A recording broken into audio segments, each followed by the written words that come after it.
मेरे साथ इस वक्त स्टूडियो में मौजूद हैं प्रोफेसर डॉक्टर ताहिर सगीर, जो कि एग्जीक्यूटिव डायरेक्टर हैं NICVD के। बहुत शुक्रिया सर आपके वक्त का, थैंक यू वेरी मच। सबसे पहले तो जानना चाहेंगे ये NICVD की जो इब्तिदाई सोच थी वो क्या थी, क्योंकि you had been part and parcel since very beginning, आप इसका जो है वो हिस्सा रहे, तो इसकी सोच क्या थी, फिर आपने इसे कब कैसे ज्वाइन किया और क्या इसका एक फैब्रिक जो है उस वक्त बुना गया था? शुक्रिया जनाब, मैं आज टेलीविज़न नेटवर्क का शुक्रगुजार हूँ कि उन्होंने हमें आज इस चीज़ का मौका दिया। बेसिकली मेरी ट्रेनिंग और उसके बाद मेरी अपॉइंटमेंट NICVD में हुई है और ये एक छोटा सा सफ़र 30 साल का है।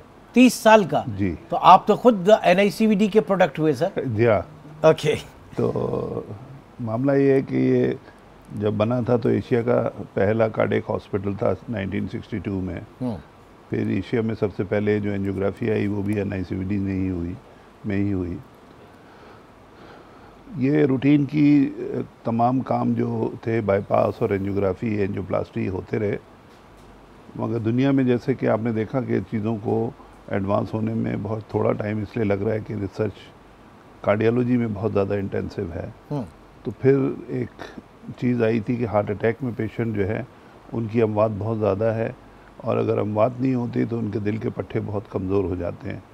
तो उससे बचाव के लिए चीज़ें डेवलप हुई। तो फिर ये डिसाइड हुआ कि जी अगर जल्द से जल्द उस शरियान को जो बंद है खोल दें तो मरीज़ को बहुत फ़ायदा होगा। और ये थीम क्योंकि वेस्ट में इम्प्लीमेंट हो गई थी, वहाँ पैसे का कोई मसला नहीं था, हमारे यहाँ मेन मसला जो है पैसे का था। तो इस चीज़ को देखते हुए 2016 में इस चीज़ को हमने परसीव किया और मेरे मेंटर भी हैं, टीचर हैं दोनों, नदीम रिजवी साहब और नदीम कमर साहब। उनके साथ बैठ के फिर ये डिसाइड ये हुआ कि जी हम सिंध में जो है इस प्रोग्राम को स्टार्ट करेंगे। इस प्रोग्राम को स्टार्ट करने में सबसे पहले एक मेडिकल डिवाइस कंपनी है, उन्होंने हमें 50 लाख रुपए रिवॉल्विंग फंड दिए।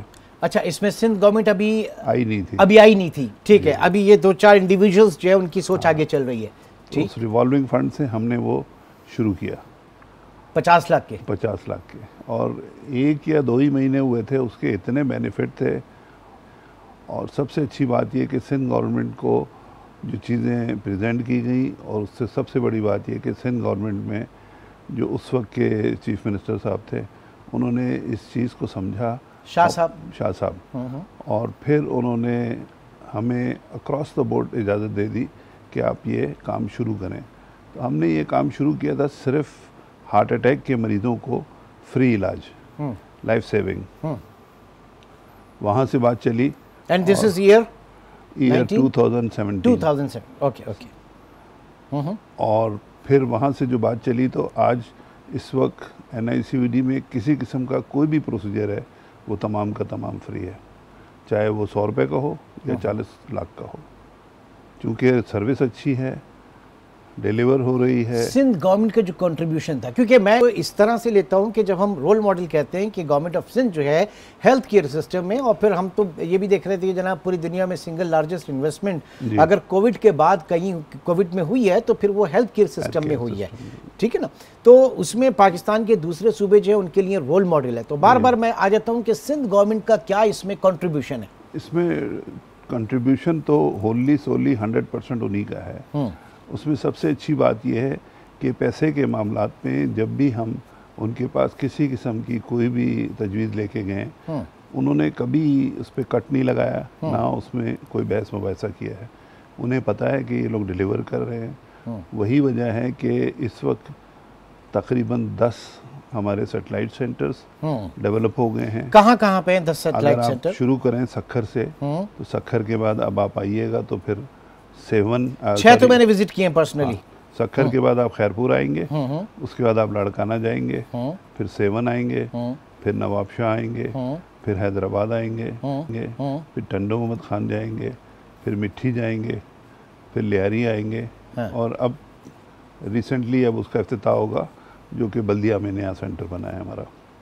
अच्छा, तो इस तरह ये मेरे ख्याल से 10 सेंटर्स। ये इसमें से 4 सेंटर 17 में बने थे, 4 18 में बने थे, 1 फिर 19 में बना, और अब 24 में ये इसका अच्छा, कितना फ़र्क होता है एक सेंटर में और जो आपका NICVD कराची है, जो मरकज़ी जो है, तो इसमें बुनियादी सहूलियात के हवाले से कितना फ़र्क होता है?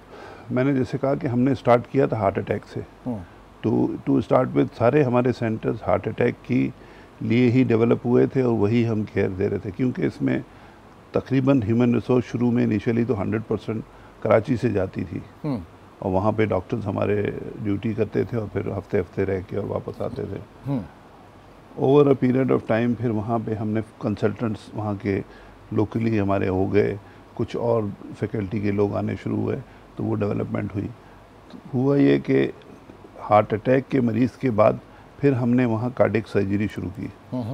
उसके बाद फिर हमने बच्चों की अक्रॉस द बोर्ड पूरी फैसिलिटी शुरू कर दी, सर्जरी भी, इंटरवेंशन भी, तमाम चीज़ें जो इंटरवेंशन क्या क्या क्या टर्म कहलाती है? इंटरवेंशन ब्रॉडली अगर आप इसको देखें कि जो एंजियोग्राफी, एंजियोप्लास्टी जो फिजिशियन काम करते हैं, काम में जो है वो शरियानों के ज़रिए दिल के मुख्तलिफ हिस्सों में पहुँच के वहाँ पे कोई स्टैंड, कोई प्लग, कोई इस तरह की चीज़ें जो है ना इंटरवीन करके उसको देते हैं। ठीक ठीक। जबकि सर्जरी में आपको सीना खोलना, मदाखलत हो गई, इंटरवेंशन कर दी आपने दिल के अंदर, मुस्बत मदाखलत, बिल्कुल यकीनन।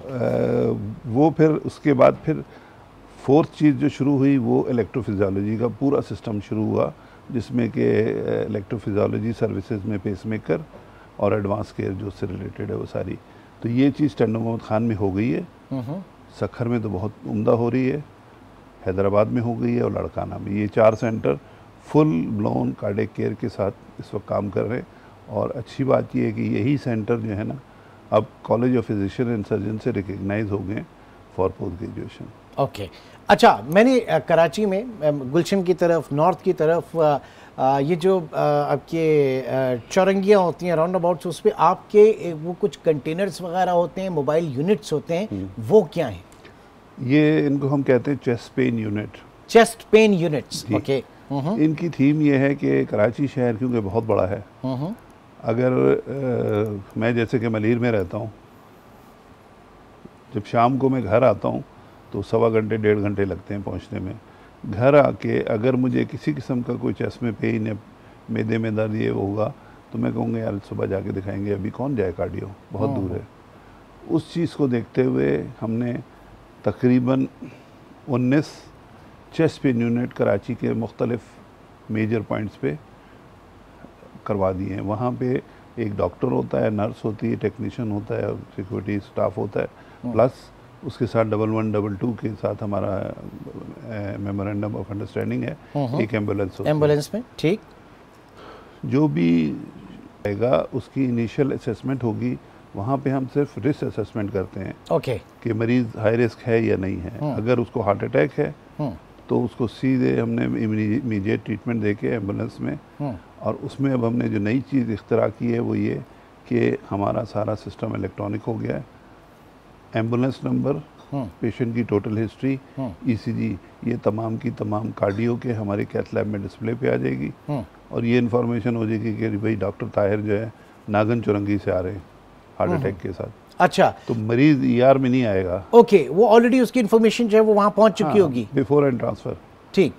और अभी छोटे से ब्रेक की कॉल है, लेकिन उससे पहले मैं ये बताता चलूँ, मेरे बड़े करीबी अजीज़ जो पिछले कोई 15 दिन पहले उन्हें चेस्ट में पेन सा फील हुआ और वो बहुत सीवियर पेन था, उसके बाद फौरी तौर पे जो उन्हें ये जो चेस्ट पेन यूनिट की बात कर रहे हैं वहाँ तक किसी न किसी तरीके से पहुँचे, और फिर उसके बाद जितना भी काम था वो सारा उनके यूनिट ने किया। मतलब उनका वो इनिशियल जो है वो असेसमेंट हुआ और उसके बाद फौरी तौर पे उनको जो है रेफ़र किया गया कार्डियो, जो NICVD के हॉस्पिटल बात कर रहे हैं। और फिर मैं बात कर रहा हूँ तकरीबन वो पेन होने से, और मेरे ख्याल से उनकी जो एंजियोग्राफी एंजियोप्लास्टी है वो तकरीबन 1.5 घंटे के स्पेल के अंदर हो गई। तो अल्हम्दुलिल्लाह बड़ा करम हुआ, अल्लाह ने बड़ा करम किया।